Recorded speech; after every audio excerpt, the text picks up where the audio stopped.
Hello everyone, आप सभी का फिर से एक बार स्वागत है हमारे प्यारे से यूट्यूब चैनल पर। जैसा कि आपको पता है कि लास्ट वीडियो में हम लोगों ने इलेक्ट्रिक पोटेंशियल और पोटेंशियल एनर्जी की थ्योरी को ढंग से रिवाइज कर लिया था, ठीक है। तो आज की इस वीडियो में हम उसके एमसीक्यू क्वेश्चन सीबीएसई टर्म 1 के पॉइंट ऑफ व्यू से जो जो इंपॉर्टेंट टर्म एमसीक्यू क्वेश्चन बनते हैं उनको डिस्कस करने वाले हैं। चलिए स्टार्ट करते हैं।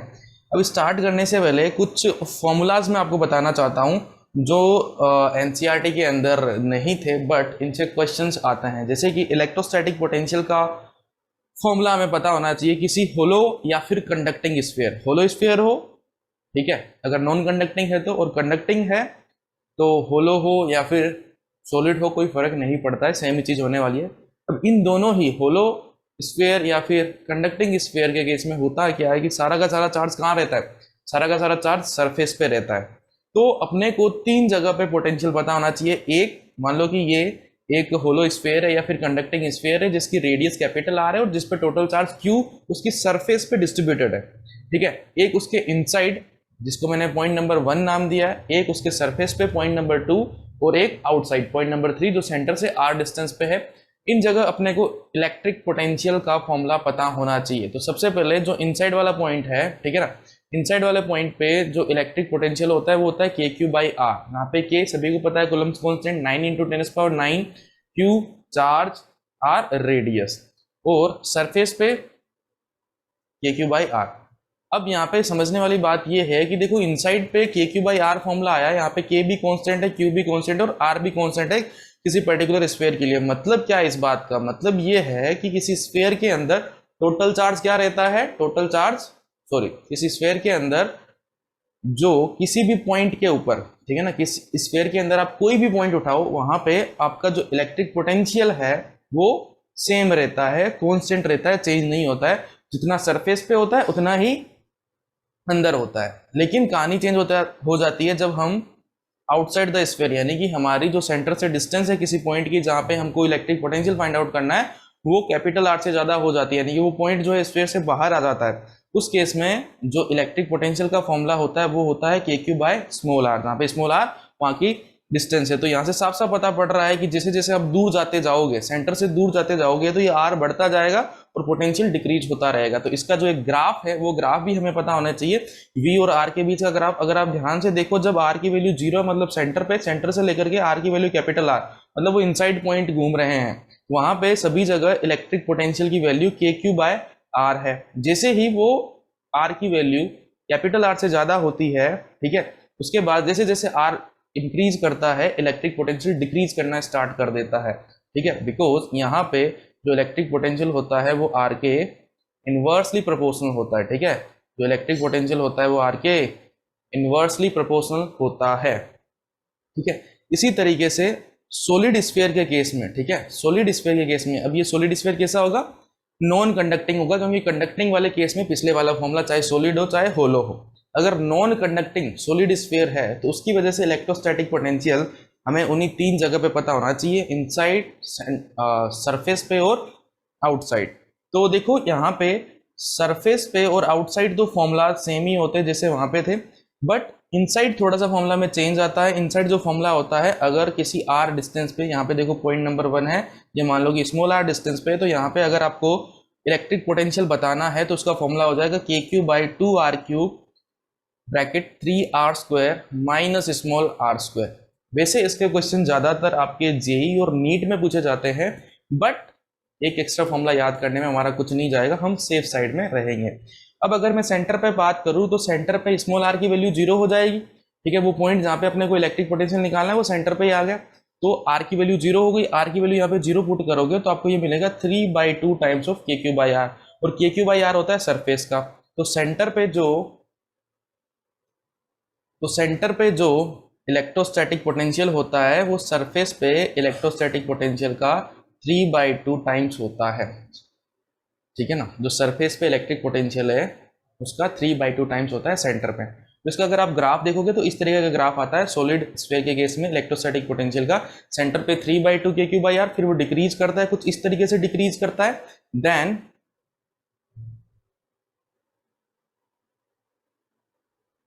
सरफेस पे के क्यू बाई आर हो जाता है। उसके बाद जैसे जैसे आर इंक्रीज होता है हमारा इलेक्ट्रोस्टैटिक पोटेंशियल डिक्रीज होता जाता है। आपको साफ साफ चीज़ें दिखाई दे रही है, ये चीज़ें याद रखना। ये जो ग्राफ है काफ़ी इंपॉर्टेंट है, याद रखना, डायरेक्ट क्वेश्चन पूछा जा सकता है। अब हम क्वेश्चंस पे आ जाते हैं। जितना लास्ट वीडियो में सीखा और जितना अभी सीखा हम लोगों ने, इस पे बेस जितने भी आपके अच्छे अच्छे क्वेश्चन बनते हैं जिनके पूछे जाने के चांसेस बहुत ज़्यादा है, वन बाय वन करके उनको डिस्कस कर लेते हैं। आइए, सबसे पहला क्वेश्चन आपके सामने, क्वेश्चन नंबर 1 रीड करिए। क्वेश्चन क्या बोल रहा है? क्वेश्चन बोल रहा है कि equipotential surface at a great distance from a collection of charge whose total sum is not zero are approximately.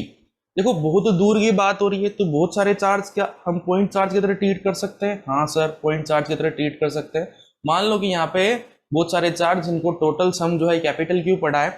अब इसके अक्रॉस जो इक्विपोटेंशियल, इसके चारों तरफ जो इक्विपोटेंशियल सरफेस होती है वो कैसी होती है? स्फेरिकल होती है। बट जैसे जैसे आप दूर जाते जाओगे, ध्यान से देखना, जैसे जैसे आप दूर जाते जाओगे, ये जो स्फेयर है, स्फेयर की रेडियस जो है कितनी बढ़ती जाएगी? स्फेयर की रेडियस बढ़ती जाएगी। तो एक टाइम ऐसा आएगा कि आपको जो सरफेस है वो किसी पर्टिकुलर एरिया के अंदर वो प्लेन दिखाई देने लग जाएगी। कैसी दिखाई देने लग जाएगी? प्लेन दिखाई देने लग जाएगी। ये बात हम लोगों ने कल वाले वीडियो में डिस्कस भी की थी। तो जो इक्विपोटेंशियल सरफेस बनेगी वो कैसी बनेगी? प्लेनर बनेगी। ठीक है, ऑप्शन नंबर बी इस क्वेश्चन का आंसर हो जाएगा। काफी इजी क्वेश्चन था। आगे बढ़ते हैं, नेक्स्ट क्वेश्चन, क्वेश्चन नंबर 2 क्या कह रहा है क्वेश्चन? क्वेश्चन बोल रहा है कि a positively charge particle is release from rest in an uniform electric field. एक पार्टिकल है जिसके ऊपर पॉजिटिव चार्ज है, जिसे हमने इलेक्ट्रिक फील्ड के अंदर क्या कर दिया? रिलीज कर दिया। मान लो कि किसी रीजन में इलेक्ट्रिक फील्ड जो है वो लेफ्ट टू राइट है इस तरीके से, और यहाँ पे आपने प्लस क्यू चार्ज को छोड़ दिया है। ठीक है, तो इसकी पोटेंशियल एनर्जी पे क्या फर्क पड़ेगा? सबसे पहले तो ये डिसाइड करो कि इस प्लस क्यू चार्ज के साथ क्या होगा। पॉजिटिव चार्ज पे इलेक्ट्रिक फील्ड की डायरेक्शन में फोर्स लगता है। क्यों? F is equals to q e होता है। तो जो डायरेक्शन इलेक्ट्रिक फील्ड की है वही डायरेक्शन किसकी होगी? इलेक्ट्रिक फोर्स की होगी। तो चार्ज इधर को भागेगा। अब कल हम लोगों ने पढ़ा था, क्या पढ़ा था सर? कि इलेक्ट्रिक फील्ड की डायरेक्शन में हमारा पोटेंशियल क्या होता है? डिक्रीज होता है। इलेक्ट्रिक फील्ड की डायरेक्शन में पोटेंशियल डिक्रीज होता है। तो अगर मैं यहाँ पे दो पॉइंट देखूं ए और बी, तो साफ साफ पता पड़ रहा है कि वी ए का पोटेंशियल जो है वो बी के पोटेंशियल से ज्यादा होगा। अब पोटेंशियल ज्यादा होगा तो इसको दोनों साइड क्यू से मल्टीप्लाई करो। ये क्या बना? ये बनी पोटेंशियल एनर्जी। तो ए पे इलेक्ट्रिक पोटेंशियल एनर्जी बी पे इलेक्ट्रिक पोटेंशियल एनर्जी के कंपैरिजन में क्या होगी? ज्यादा होगी। तो जैसे जैसे चार्ज मूव करता रहेगा राइट डायरेक्शन में, उसकी पोटेंशियल एनर्जी लगातार डिक्रीज करती जाएगी। तो अब ढूंढो कौन सा ऑप्शन है? रिमेन्स कांस्टेंट बिकॉज इलेक्ट्रिक, हाँ भाई। इंक्रीज बिकॉज नहीं, decrease because charge moves along electric field. ये ऑप्शन सही हो जाएगा, क्योंकि चार्ज जो है इलेक्ट्रिक फील्ड के अलोंग मूव कर रहा है। ये इसमें अपोजिट बोल रहा है, तो ये गलत हो गया। ऑप्शन नंबर सी हमारा करेक्ट है। आई होप आपको बात क्लियर होगी।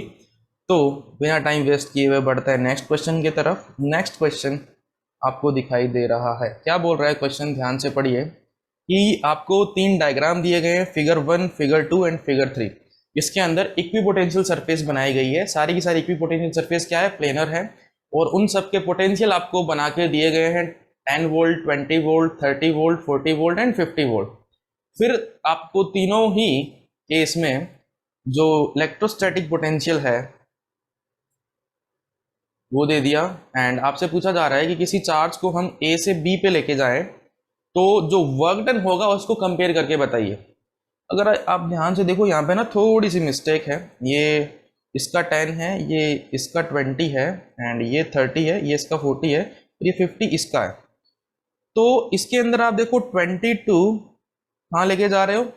40 लेके जा रहे हो। तो जो वर्क डन होता है वो क्या होता है? Q into delta we. Q की वैल्यू सेम, तो डेल्टा वी पहले केस में 20 है, पहले केस है तो W1 नाम देता हूँ। दूसरे केस में W2 देखो। अब A टू B लेके जा रहे हो, A वाला 20, 22, 40 लेके जा रहे हो। इस केस में भी 20। तीसरे केस में ध्यान से देखो, ये 20 और ये 40। इस केस में भी आपका जो पोटेंशियल डिफरेंस है वो 20 है। ध्यान से देखो, ध्यान से देखो तो दोनों ही केस में जो वर्क डन, दोनों क्या तीनों ही केस में जो वर्क डन आ रहा है वो इक्वल आ रहा है, ठीक है ना। इन्होंने इक्विपोटेंशियल सरफेस के बीच की स्पेसिंग जो है वो चेंज करती है, उससे कोई फर्क नहीं पड़ने वाला है, बिकॉज जो वर्क डन है वो चार्ज पे डिपेंड करता है, और जिन दो पॉइंट जहां से उसको उठाया गया है और जहां उसको रखा गया है, ठीक है ना, जहां से ले जाया गया है और जहां पर ले जाया गया है, उनके बीच के पोटेंशियल डिफरेंस पे डिपेंड करता है। देखो बेटा जी, चार्ज सेम है, पोटेंशियल डिफरेंस भी सेम है, तो दोनों का मल्टीप्लीकेशन वर्क डन होगा, तो जो वर्क डन है वो भी क्या आने वाला है, सेम आने वाला है। तो ऑप्शन सी ये चीज बोल रहा है कि work done is the same in the figure 1, figure 2 and figure 3। I hope आपको बात क्लियर हो रही होगी। आगे बढ़ते हैं क्वेश्चन नंबर 4 की तरफ। क्वेश्चन नंबर 4 क्या बोल रहा है, जल्दी से पढ़िए। The work done to move a charge along equipotential surface. अब जिसको इक्विपोटेंशियल सरफेस की प्रॉपर्टीज याद है वो सीधा टच करेगा जीरो, बिकॉज कल मैंने आपको बताया था इक्विपोटेंशियल सरफेस पे आप ए से बी किसी चार्ज को लेके जा रहे हो, तो यहाँ का भी पोटेंशियल वी है, यहाँ का भी पोटेंशियल वी है। मान लो क्यू चार्ज को लेके जा रहे हो, तो जो वर्क डन होगा वो क्या होगा, Q into change in potential. दोनों का पोटेंशियल सेम है तो चेंज इन पोटेंशियल क्या होगा, जीरो, तो वर्क डन क्या आएगा, जीरो आएगा भाई साहब, वर्क डन क्या आएगा, जीरो आएगा। अब जिस बच्चे को याद है बिना टाइम वेस्ट किए वो सीधा टिक करेगा, आगे बढ़ेगा। Next question, question number 5। Question number 5 बोल रहा है the shape of equipotential surface due to an isolated charge is. Isolated charge मतलब एक सिंगल चार्ज की वजह से जो इक्विपोटेंशियल सरफेस होती है वो कैसी होती है। इक्विपोटेंशियल सरफेस हम लोगों ने कल पढ़ा था, पॉइंट चार्ज की वजह से इक्विपोटेंशियल सरफेस होती है कॉन्सेंट्रिक स्फीयर। बट यहाँ पे थोड़ा सा जोल है ऑप्शन के अंदर। क्या जोल है, कुछ और भी लिखा हुआ है। पहला ऑप्शन बोल रहा है कि कॉन्सेंट्रिक स्फीयर बनेंगे, ठीक है ना, स्फेरिकल सेल बनेगी और डिस्टेंस जो है उनके बीच में लगातार इंक्रीज करती जाएगी, क्योंकि आगे जाने पर आपका इलेक्ट्रिक फील्ड डिक्रीज करेगा। सेकंड ऑप्शन बोल रहा है कि कॉन्सेंट्रिक स्फेरिकल सेल बनेगी, डिस्टेंस जो है उनके बीच में इक्विपोटेंशियल सरफेस के बीच में वो डिक्रीज करती जाएगी और इलेक्ट्रिक फील्ड डिक्रीज कर रहा है आगे की तरफ। उसके बाद बोल रहा है कि जो मतलब जो आपकी कॉन्सेंट्रिक स्फेरिकल सेल होगी वो एक दूसरे से इक्वी डिस्टेंस पे होगी। और फोर्थ ऑप्शन बोल रहा है कि चेंज जो है वो पोलैरिटी ऑफ चार्ज पे डिपेंड करता है। देखते हैं होता है क्या। देखो, जब भी इक्विपोटेंशियल सरफेस बनाई जाती है तो ये हम कोशिश करते हैं कि उनके बीच का जो पोटेंशियल डिफरेंस है वो सेम रहे, ठीक है। पोटेंशियल डिफरेंस मतलब मान लो कि पहले का पोटेंशियल 10 है, अगले का 20 आ रहा है मान लो, तो डिफरेंस कितना हो गया 10, तो अगला हम 30 बनाएं, अगला हम 30 बनाएं। अब साथ ही साथ देखो, आपको इतना तो पता है कि जैसे जैसे दूर जाओगे इलेक्ट्रिक फील्ड की वैल्यू डिक्रीज करती जाएगी। हाँ सर पता है। साथ ही साथ मैंने आपको कल फॉर्मूला बताया था, क्या बताया था sir, E is equal to minus का dV बाय dr आपको बताया था, E is equal to minus का dV बाय dr बताया था। अब देखो dV क्या है, पोटेंशियल डिफरेंस है, पोटेंशियल डिफरेंस है तो इक्विपोटेंशियल सरफेस के बीच में, और R क्या है, dr क्या है, उनके बीच की स्पेसिंग है। अब जैसे जैसे आप आगे बढ़ते जाओगे, जैसे जैसे आप आगे बढ़ते जाओगे इलेक्ट्रिक फील्ड क्या कर रहा होगा, डिक्रीज।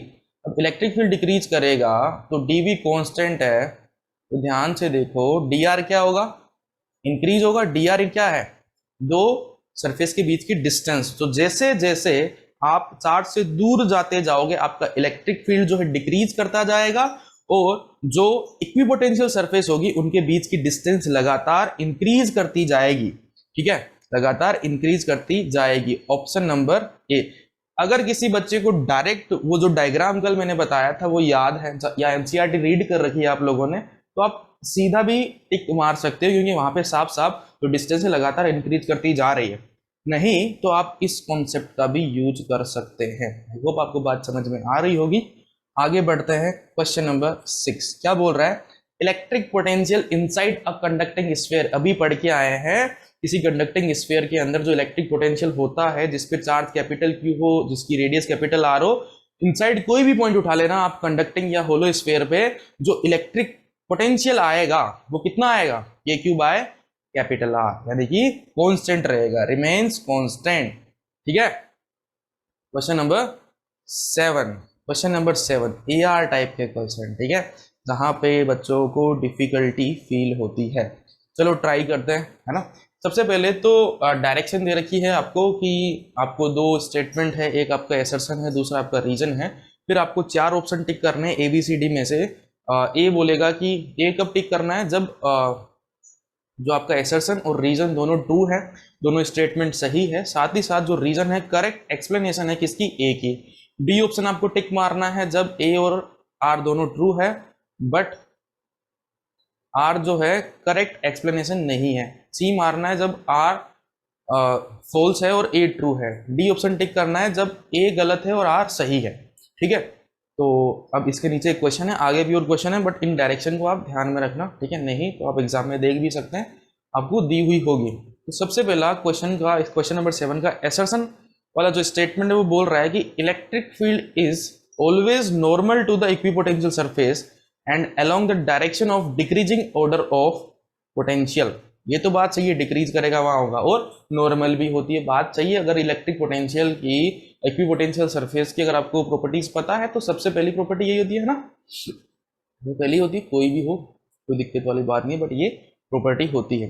दूसरा क्या बोल रहा है कि negative gradient of electric potential, gradient का मतलब क्या होता है, वो जो minus DV by D R लिखते हो ना, वो है negative gradient of electric potential. ठीक है, नेगेटिव मतलब माइनस, ग्रेडियंट मतलब डीवी बाई डी आर, तो वो क्या है, इलेक्ट्रिक फील्ड को बताता है, ये बोल रहा है। तो एसर्शन और रीजन दोनों करेक्ट है। अब देखते हैं कि क्या रीजन से हम एसर्शन को प्रूफ कर पाते हैं। अगर कर पाए तो करेक्ट एक्सप्लेनेशन है, नहीं तो नहीं है। देखो क्या बोल रहा है कि जो ई होता है वो माइनस का डीवी बाई डी आर होता है। अब इक्विपोटेंशियल सरफेस के बारे में बात करेंगे तो डीवी क्या आ जाएगा, डीवी आ जाएगा माइनस का ई डॉट डी आर, ये मैंने आपको कल बताया भी था। ठीक है, ई डॉट डी आर मतलब E D R cos theta, E D R cos theta DV. अब अगर मैं इक्विपोटेंशियल सरफेस की बात करूं किसी दो पॉइंट पे जो डी आर डिस्टेंस पे हो और उनके बीच का अगर पोटेंशियल डिफरेंस आपको डीवी निकालना हो तो बेटा जी डीवी तो जीरो आएगा ना, क्योंकि पोटेंशियल सेम है, पोटेंशियल सेम है तो काय का डिफरेंस कितना आएगा, जीरो आएगा। अब डिफरेंस जीरो आ गया मतलब ये टर्म ई डी आर कोस थीटा क्या हो गई, जीरो हो गई। अब यहाँ पे डी आर जीरो नहीं हो सकता, देखो साफ साफ पता पड़ रहा है दोनों के बीच में कुछ डिस्टेंस है, इलेक्ट्रिक फील्ड जीरो नहीं हो सकता, तो किसको जीरो होना पड़ेगा, कोस थीटा को जीरो होना पड़ेगा। अगर कोस थीटा जीरो है इसका मतलब पक्की बात है कि थीटा कितना है, 90 डिग्री है। थीटा कितना है, 90 डिग्री है। अब थीटा 90 डिग्री है इसका मतलब कि जो डी आर और इलेक्ट्रिक फील्ड की डायरेक्शन है वो कैसी है बेटा जी, वो परपेंडिकुलर है। हाँ जी, आ गई आपकी रीजन से एसर्शन की एक्सप्लेनेशन, मतलब कि दोनों ही करेक्ट है, साथ ही साथ जो रीजन है वो क्या कर रहा है, एसर्शन का करेक्ट एक्सप्लेनेशन भी है। तो ऑप्शन नंबर ए इस क्वेश्चन का टिक मारेंगे हम। आए समझ में, ठीक है, अच्छी चीज थी।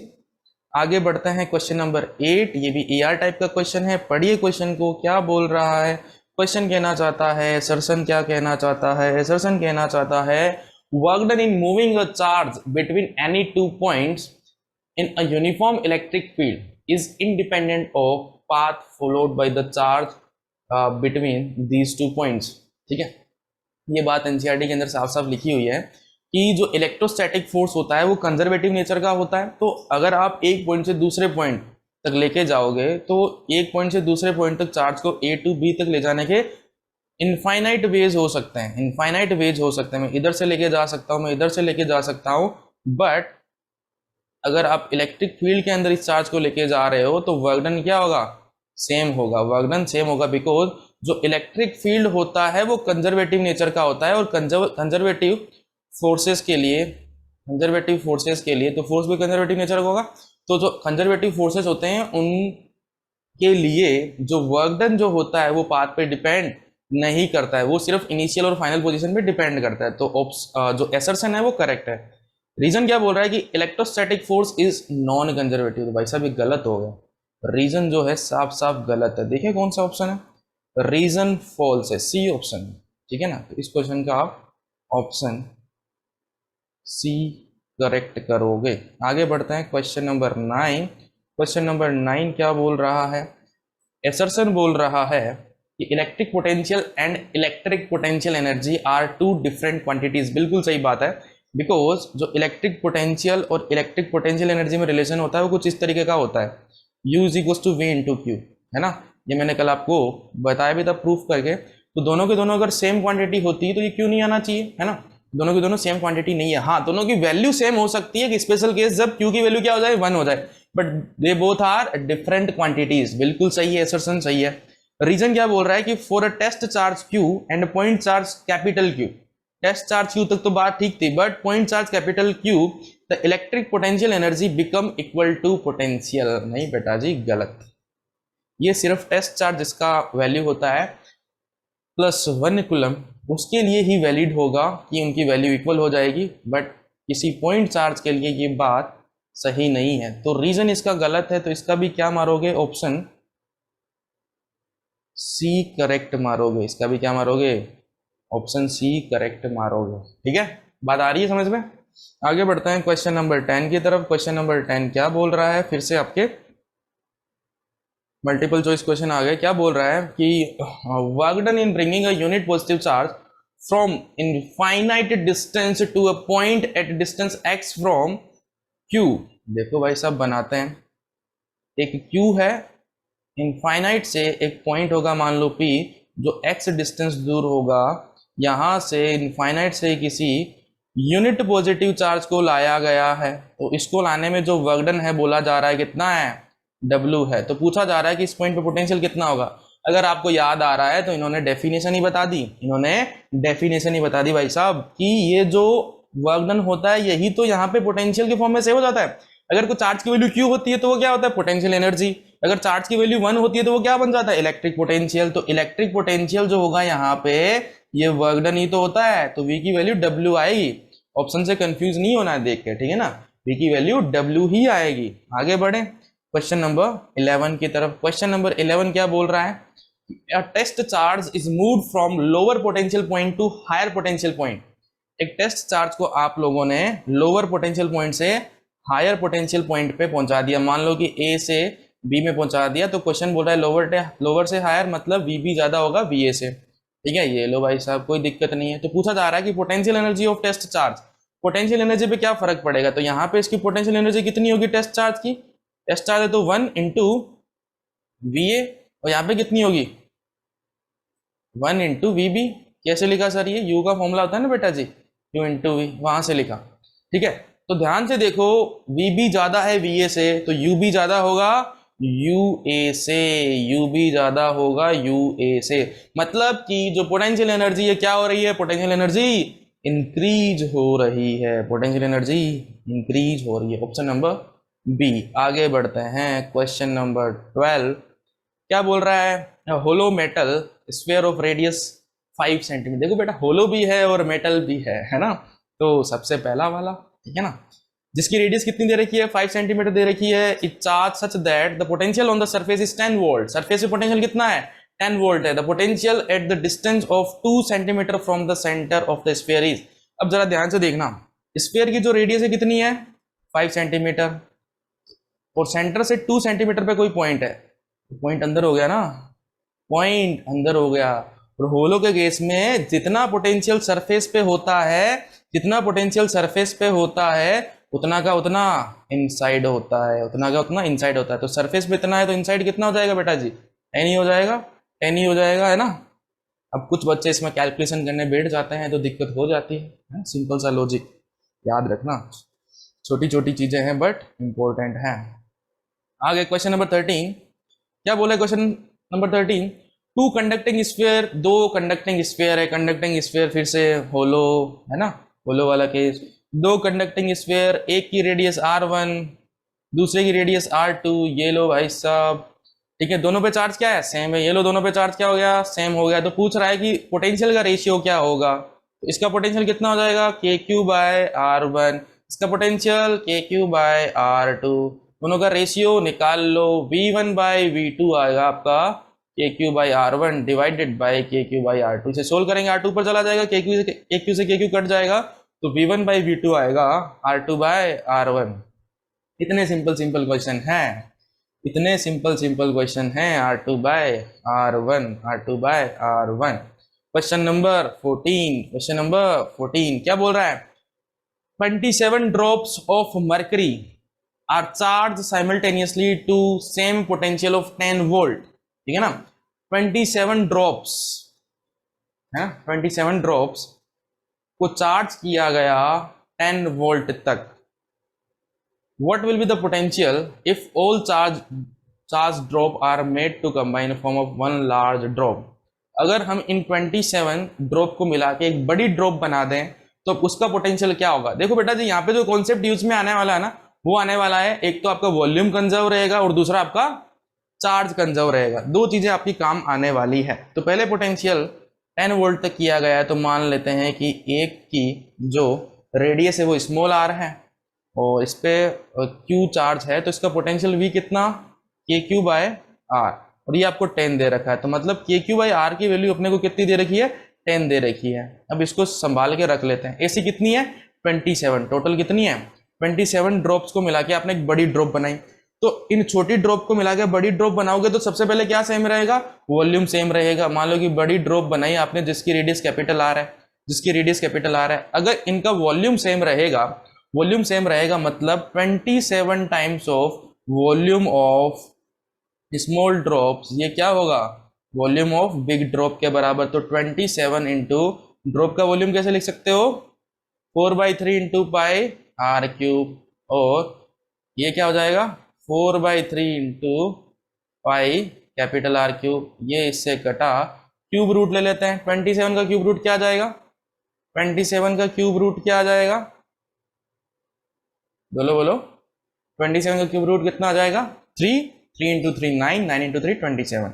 यहाँ से पता पड़ा कि जो कैपिटल आर होगा वो 3 टाइम्स ऑफ स्मॉल आर होगा। साथ ही साथ इस पे चार्ज कितना आएगा, क्यू डैश, चार्ज तो कंजर्व रहता है। यहाँ पे टोटल एक पे चार्ज कितना है 20, एक पे चार्ज है कैपिटल क्यू, तो 27 पे चार्ज कितना हो जाएगा 27 टाइम्स क्यू, तो चार्ज हो गया 27 टाइम्स क्यू, और ये आ गया। अब इसका नया पोटेंशियल कितना होगा, वी डैश के Q dash by capital R. के क्यू डैश की वैल्यू डालो 27 क्यू, कैपिटल आर की वैल्यू डालो 3 आर, क्या आया ध्यान से देखो 9 के क्यू बाय आर। अब इस के क्यू बाय आर की वैल्यू है मेरे पास, इसलिए मैंने निकाल के रखी थी, कितनी 10, तो आंसर कितना आ जाएगा 90 वोल्ट। वी डैश की वैल्यू कितनी आ गई 90 वोल्ट। तो ऐसे इस क्वेश्चन को करना है, दो चीजें कंजर्व करनी है, वॉल्यूम सेम रहेगा और चार्ज कंजर्व रहेगा, ठीक है। ये क्वेश्चन डेटा चेंज करके दिए जा सकते हैं। जैसे कि यहाँ पे 27 है, 27 की जगह आपको या तो 64 दे देगा या फिर 8 दे देगा। तो किस चीज का फर्क आएगा, जब आप क्यूब रूट लोगे तो कैलकुलेशन में चेंज आएगा, ठीक है ना, कैलकुलेशन में चेंज आएगा, इस चीज को याद रखना। इस क्वेश्चन का आंसर हमारा ऑप्शन नंबर बी हो गया। आगे बढ़ते हैं नेक्स्ट क्वेश्चन की तरफ। ये था क्वेश्चन नंबर 14, ये है क्वेश्चन नंबर 15। क्या बोल रहा है, the amount of work required to increase the distance between -6 microcoulomb and 4 microcoulomb from 6 centimetre to 18 centimetre. तो देखो क्या बोल रहा है कि दो चार्ज हैं जिनके बीच की डिस्टेंस कितनी है, -6 माइक्रोकुलम और 4 माइक्रोकुलम जिनका मैग्नीट्यूड है, जिनके बीच की डिस्टेंस पहले 6 सेंटीमीटर है। अब अगर आपको ये डिस्टेंस बढ़ानी है, अगर आपको ये डिस्टेंस बढ़ानी है तो आपको कुछ वर्क डन करना पड़ेगा।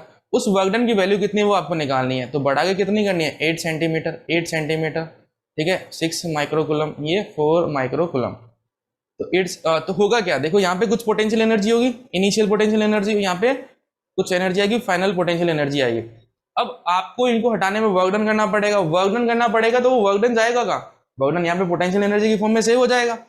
मान लो कि पहले था, फॉर एग्जाम्पल, इसके लिए नहीं बोला, फॉर एग्जाम्पल 10 जूल था, अब इसके अंदर 20 जूल हो गया, मतलब आपने वर्क डन कितना किया, 10 जूल किया, तभी तो वो 8 हो गया। तो निकालोगे कैसे, निकालोगे फाइनल माइनस इनिशियल, तो जो वर्क डन आएगा वो क्या आएगा, final potential energy minus initial potential energy. Sir अब ये फाइनल और इनिशियल कैसे निकालेंगे, बेटा जी कल बताया था, दो चार्ज का सिस्टम हो तो पोटेंशियल एनर्जी कैसे निकालते हैं, के Q1 Q2 बाय आर। तो फाइनल कैसे निकलेगा, के Q1 कितना है -6 इंटू 10⁻³ सॉरी -6 माइक्रो है ना, Q2 कितना है 4 इंटू 10⁻6 डिवाइडेड बाई आर 18।